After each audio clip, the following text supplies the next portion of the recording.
ঢাকায় Asian cup বাছাইয়ের ম্যাচে গত ৯ অক্টোবর হৃদয় ভাঙার গল্প লিখেছিল বাংলাদেশ। শেষ মিনিটের গোলে হংকংয়ের কাছে হারে অনেকেই কোচ হাভিয়ার কাবরেরার দায় দেখছেন। জামাল ভুঁইয়া, ফাহমিদুল ইসলাম, সমিত সোম, জায়ান আহমেদরা বদলি নেমে পিছিয়ে পড়া বাংলাদেশকে সমতায় ফেরান। তবে কি পরের ম্যাচে এই ফুটবলারদের একাদশে রাখবেন কাবরেরা, নাকি আবারও ভুলের পুনরাবৃত্তি? বিস্তারিত জানাচ্ছেন বদিউজ্জামান মিলন।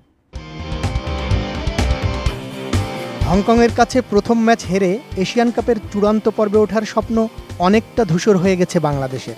হংকংয়ের কাইতাক স্টেডিয়ামে 14 অক্টোবর ফিরতি ম্যাচে বাংলাদেশ খেলবে স্বাগতিকদের বিপক্ষে।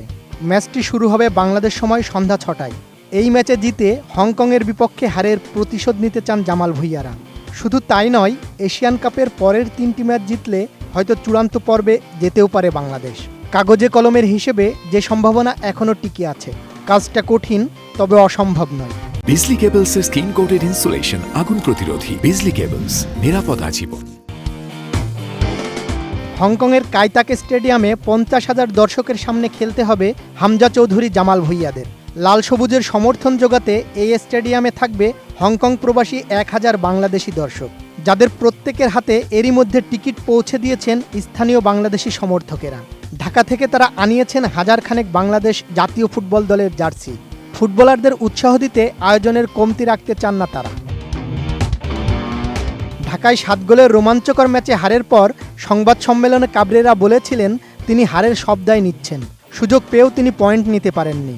ওই ম্যাচে একাদশে খেলানো ডিফেন্ডার সাদউদ্দিন, 2 মিডফিল্ডার সোহেল রানা ও ফরোয়ার্ড ফয়সাল আহমেদ ফাহিমের পারফরম্যান্স ছিল হতাশাজনক। অথচ দ্বিতীয়ার্ধে বদলি নেমে জামাল ভুঁইয়া, ফাহমিদুল ইসলাম, সমিত সোম ও জায়ান আহমেদ ম্যাচের দৃশ্যপটই বদলে দেন। কেন এই ফুটবলারদের সেদিন একাদশে রাখেননি কোচ, এ নিয়ে সামাজিক মাধ্যমে প্রচুর নেতিবাচক সমালোচনা হয়েছে। তবে এই ম্যাচে হয়তো কোচ ফাহমিদুল, সমিত ও জায়ানকে একাদশে রাখতে পারেন, যদিও এই ম্যাচেও জামাল ভুঁইয়ার একাদশে থাকা নিয়ে সংশয় আছে। 4 দিনের ব্যবধানে 2টি গুরুত্বপূর্ণ ম্যাচ খেলতে হচ্ছে বাংলাদেশের। বিশ্রামের সুযোগ খুব কম পাচ্ছেন ফুটবলাররা। যদিও Hong Kong coach Ashley Westwood Bangladesh দলকে যথেষ্ট সমীহ করছেন। তাদের প্রধান গোলরক্ষক অধিনায়ক ইয়াপ হুংফাই চোটের কারণে খেলতে পারবেন না এই ম্যাচে। কিন্তু ঢাকায় বদলি নেমে হ্যাটট্রিক পাওয়া ফুটবলার রাফায়েল মার্কিসকে একাদশে রাখতে পারেন হংকং কোচ। মার্কিসের উপর তাই আলাদাভাবে নজর রাখতে হবে বাংলাদেশের ডিফেন্ডারদের। ঢাকায় শেষ মিনিটের সেই হার এখন শুধু অতীত নয়, শিক্ষাও বটে। কাবরেরার সামনে তাই এবার নতুন এক পরীক্ষা, সাহসী সিদ্ধান্ত নেওয়ার। যাদের পায়ে ঘুরেছিল ম্যাচের মোড়, তারাই কি এবার সুযোগ পাবেন শুরু থেকে, নাকি আবারও দ্বিধা আর ভুলের পুনরাবৃত্তি? সব প্রশ্নের উত্তর মিলবে মঙ্গলবার সন্ধ্যায় কাইতাক স্টেডিয়ামের আলো ঝলমলে মাঠে। বদিউজ্জামান মিলন, এটিএন নিউজ।